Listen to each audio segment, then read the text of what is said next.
I'm going to talk a little bit. The audio is not going to really match the video per se, but you'll be able to see me, I think. We're going to find out. Really don't like the audio from this headset. Oh no!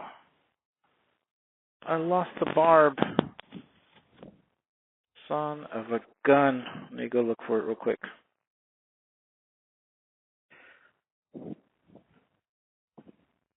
Shoot, I knew I forgot something. God dog it. Alright, let's go look. Okay, so something I'm going to talk about is the, oh man, I don't think I'm able to find it. That's the one issue that I always forget. So there's a little screw thing that goes on top of the mount. Okay, so this doesn't match any of what you're seeing. This is high speed. At the end, I talk about the Icon jacket that I got. It's a lightweight jacket, the RT something. I can't remember. No, not RT. ST something, right? Yeah, ST. I can't remember the nomenclature. But it's like their thinnest jacket. It's literally, it says mesh on it, and it's super lightweight. But anyway, okay, so that's at the end. Something I did want to talk about was CF Moto versus some of the Japanese bikes and the BMW and European bikes. So I was talking to this rep, and he was saying CF Moto in China is like throw away, get new. So basically, it's meant to last a while because they're high performance parts, and so they're supposed to last a while. But the mindset is, oh, it doesn't work anymore, throw it away, buy a new one. That's why they're cheap. So the mindset of the Japanese bike, he was telling me, was that they make a precision bike that's supposed to last a long time, high quality, and kind of made for the track, and then they kind of go backwards from there. They do street and then put their stuff on the track, and then engineer things different ways. So with that mindset is CF Moto is a throwaway motorcycle. Hey, you got 5 years out of it, great job, throw it away. You're not going to really get a resale value. You're not going to get somebody that's going to be enthused to take it. And that's kind of like what the market is around here.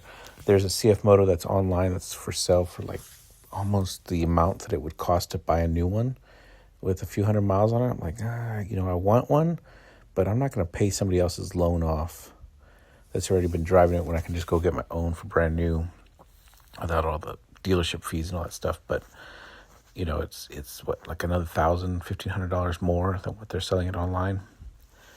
And if it's a throwaway bike, it's a throwaway bike. So they were saying the European bikes are made with precision, and they're supposed to be driven, but they're supposed to be taken care of, really high maintenance, but it's going to perform like it's supposed to perform on the track. That's what it is. I don't remember what brand it was, but it was a track bike first, and then they went backwards and then did all their stuff on the street. I think that was CF Moto. But the European stuff, like everybody drives their stuff, and then they put it on the track. But the maintenance costs. So the issue I have with the European bikes, like BMW, Triumph, Ducati, and what was the other one? Maybe KTM? I don't know where KTM's from. India? The problem I have with those bikes is the maintenance. I don't mind doing the maintenance, but I have to trailer it all the way down to San Antonio or all the way up to North Austin to do the maintenance. We used to have Aprilia. That was the other one.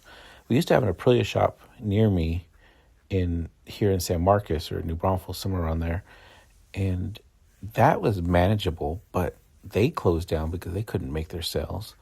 And that was years ago. And so the only one that was left was in San Antonio. And they had an Aprilia shop all the way a little bit closer in San Antonio to me by the airport, but that closed down. I was like, what the heck happened to them? And so all that's left is that one that's way over there on west side of San Antonio. and then of course north part of Austin. And I'm like, I'm not gonna ride my, especially my bike has a problem. I'm not gonna ride my bike up there and take it up and out. Everybody's like, well, just buy a trailer. Dude, I have to buy a trailer, then I have to buy the clamp for the trailer to put the bike in, and then I have to buy all the stuff to weigh the bike down. And my dad has a bike trailer, but he lends it out all the fucking time to these people that are out there. But anyway, what I was saying was, I'm just astonished by the thought process of CF Moto as a throwaway bike.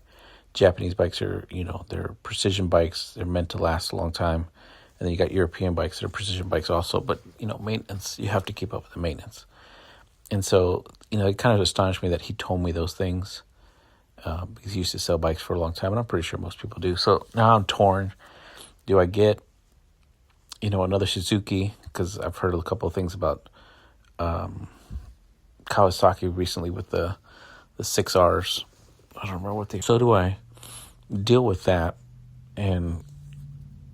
or do I get the cheap CF Moto bike that's just for the track? And if it throw away, right? Like, it really doesn't matter.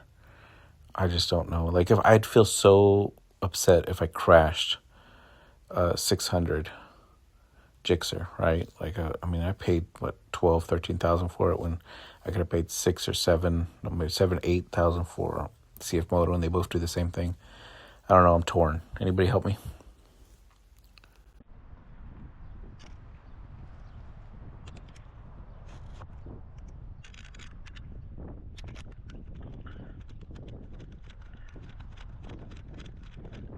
Be tight on that. No, that's good.